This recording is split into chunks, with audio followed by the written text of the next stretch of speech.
আসসালামু আলাইকুম এভরিওয়ান। আপনারা সবাই কেমন আছেন? আশা করি ভালো আছেন। আমিও ভালো আছি। আমি আমার নতুন একটি ব্লগে আপনাদের আরও একবার স্বাগত জানাই। এই তো সকাল থেকে শুরু করেছি ব্লগটা। আজকে সকালবেলায় খিচুড়ি আর মাংস রান্না করছিলাম, তাই একটু রেসিপি আপনাদের সঙ্গে শেয়ার করলাম। এই তো উনুনে রান্না করছিলাম। উনুনের খাবার খুব স্বাদ হয়, আপনারা জানেন অবশ্যই। এই তো তেলে পেঁয়াজ, রসুন, কাঁচা লঙ্কা একটু ভাজা ভাজা করে চাল ডাল দিয়ে দিতে হবে।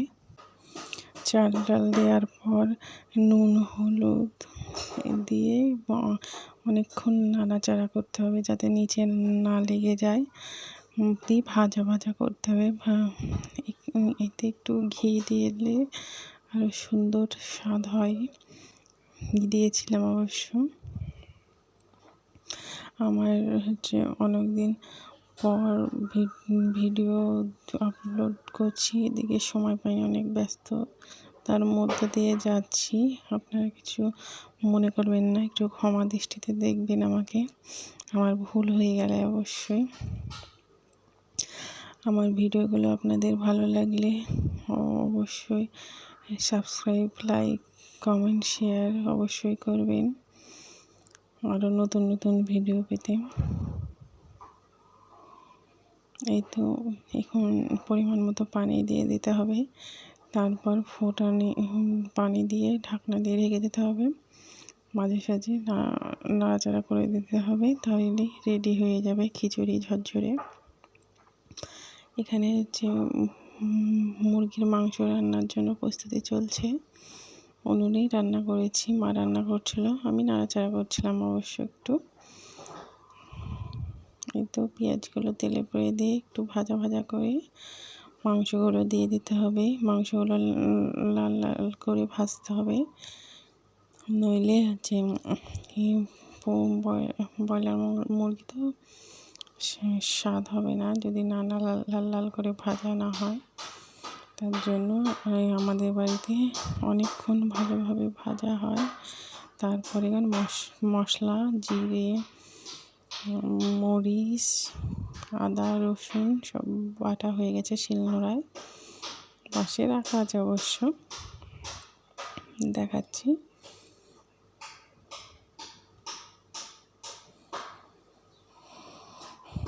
পাশে শব্দ যদি কিছু শোনা যায় তাহলে ক্ষমা দৃষ্টিতে দেখবেন, কারণ পাশে মিস্ত্রিতে কাজ হচ্ছে পাশের বাড়ির, তাই একটু শব্দ হয়তো শোনা যেতে পারে, কিছু মনে করবেন না, সরি।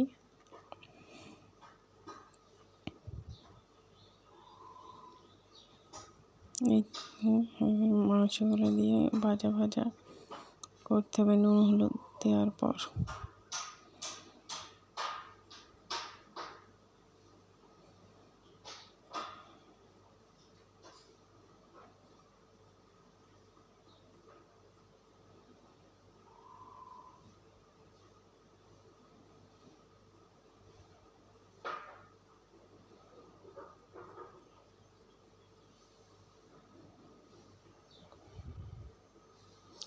আসলে কি হচ্ছে না, একাই সব কাজকাম সামলাতে হচ্ছে দিয়ে, আর ভিডিও অনেক আপনাদের সঙ্গে শেয়ার করবো বলে করেছি, কিন্তু এডিট করা হয়নি, তার জন্য দেওয়া হচ্ছে না। এডিট করব, তারপরে আপনাদের সঙ্গে একে একে সব শেয়ার করব।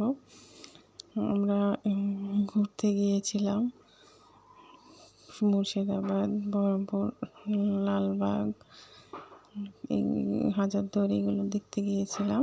সেগুলোর ভিডিও আছে, সেগুলো আপনাদের সঙ্গে শেয়ার করব অবশ্যই অন্য একটি ভিডিওতে।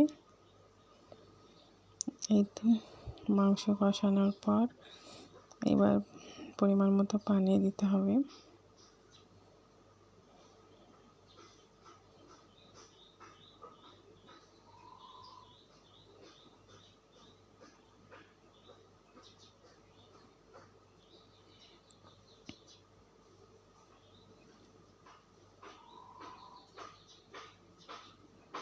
পানি দিয়ে ফোটানোর পর আমাদের বাগানে আমি একটু ঘুরে বেড়াতাম। এই তো শাকগুলো ছোট ছোট দেখিয়েছিলাম, অনেক বড় বড় হয়ে গেছে, খাওয়া হয় শুদ্ধ।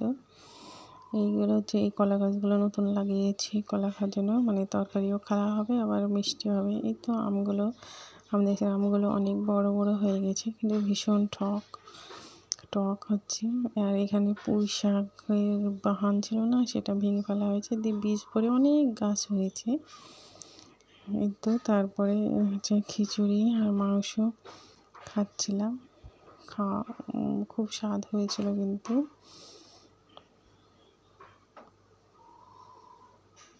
ফাইনাল লুক দেখিয়ে দিয়েছি মাংসের বাটিতে করে। আমি না ঘরে খাচ্ছিলাম, সেটা আমি একটু ক্লিপ নিয়েছি, বেশি নিতে পারিনি। তারপরে এই তো দুপুরবেলায় হচ্ছে আম খাচ্ছিলাম। এখানে হচ্ছে শুকনো মরিচ আর নুন দিয়ে মেশানো আছে। তারপরে এগুলো বিনিয়ে নুন লঙ্কার সঙ্গে মিশিয়ে আমগুলো খাচ্ছিলাম। ও সেই স্বাদ, খুব সুন্দর লাগছিলো। অনেকেই ছিল এখানে, কাউকে ভিডিওতে আনা হয়নি অবশ্য, শুধু মানে আমগুলোরই ভিডিও করেছি আপনাদের সঙ্গে শেয়ার করার জন্য। আজকের ভিডিও এই পর্যন্ত। দেখা হবে অন্য কোনো ব্লগে। ততক্ষণ আপনারা সবাই সুস্থ থাকবেন, ভালো থাকবেন।